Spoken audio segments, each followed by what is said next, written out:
We got 1 stick of 4" by quarter flat stock, 2 sticks of 2" angle iron, 2 sticks of 1" square stock, thin wall, and 2 sticks of 2x2 heavy wall. So all the steel I buy comes from a local steel supplier. It's new steel, but it's been rejected from the primary buyer, which is like a factory or something like that. It might not be perfect for high precision tasks, but for a hobbyist like me, I can't even tell the difference. Most of the steel I bought for 50 to 70 cents a pound, and for that it's a real bargain.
And if you think I'm good at welding, you're wrong. I'm actually pretty lousy. I'm better on the MIG, but I'm terrible at the arc. And that's why I do projects like this. It gives me a chance to practice on a project that's just fun to make. The more projects you do, the better you get at it. And that's kind of what I'm shooting for. I really don't know what I'm doing with the arc welder specifically, but every project I do, I get a little better, and that's just how it is.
So the purpose of the angled forward portion is to create kind of a toe kick. The saw itself extends forward a little bit, plus this 45-degree angle piece. I just don't want my toes to hit the bottom or get stuck underneath. So I'm trying to create kind of like a cantilever forward so it's comfortable to work at, because the table that I had made out of wood was very uncomfortable to use. So this is kind of an improvement over the wood version I originally made.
I learned a long time ago that it's easier to pre-drill the holes in the steel before I weld it. The reason for that is that before the steel is welded, it's easy to use the drill press, which does an excellent job of drilling metal. Drilling it after the fact with a hand drill, especially one-handed, is very difficult for me. So oftentimes I drill the holes beforehand, and in this case I drilled and tapped the holes, then I welded it, and I chased the threads to clean them up, and then I put it together. It's just easier that way for me.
This is the first saw I've ever owned where it actually works properly. I'm really enjoying it, and so I thought it was worth the effort to build a nice table for it.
So this is the rest of the sheet of plywood that I used from last week's project, which was to build the drill press extension table jig. It was a riser I built to make my mattress and Amy's mattress the same height because we have different size mattresses. Since I never throw any wood away, I'm just using up wood I already had because it's free.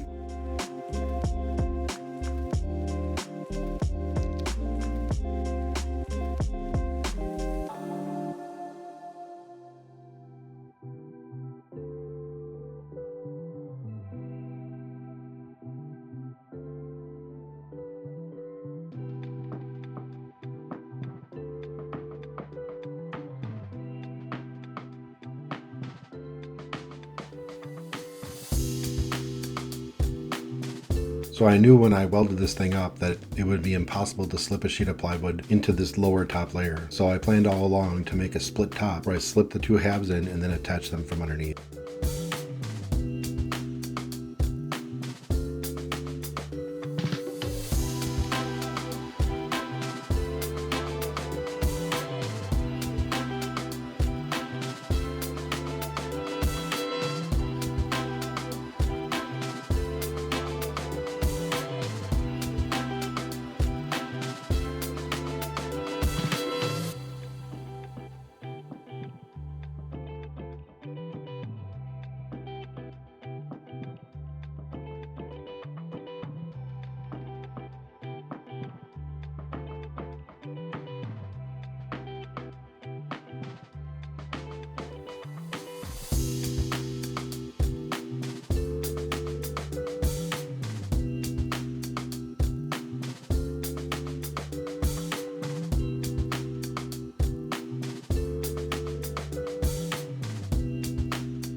And if you're wondering why I paint so many projects in purple, red, and gold, when I was in college, I was in a fraternity, Sigma Phi Epsilon, and their three colors are purple, red, and gold. So those are my favorite colors, and I paint a lot of projects in those colors because why not?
The whole point of these toggle clamps is that originally when I bought this table saw, I wanted the ability to take it out to the garage. So I bought a table saw that weighs about 60 pounds. That's within the realm that I can carry up the basement steps out to the garage.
And if you're wondering about the weird wires on it, just like everything else I own, I'm not happy with the way it came from the factory. I rewired the whole thing to have wiring that makes sense to me. Specifically, the switch was on the wrong side, it was on the left. While I was at it, I made a few other improvements along the way.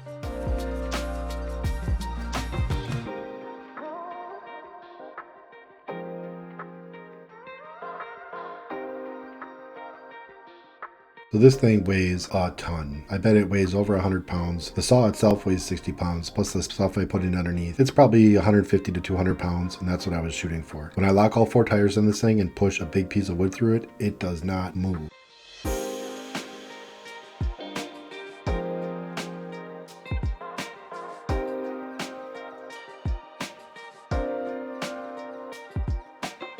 Thanks for watching.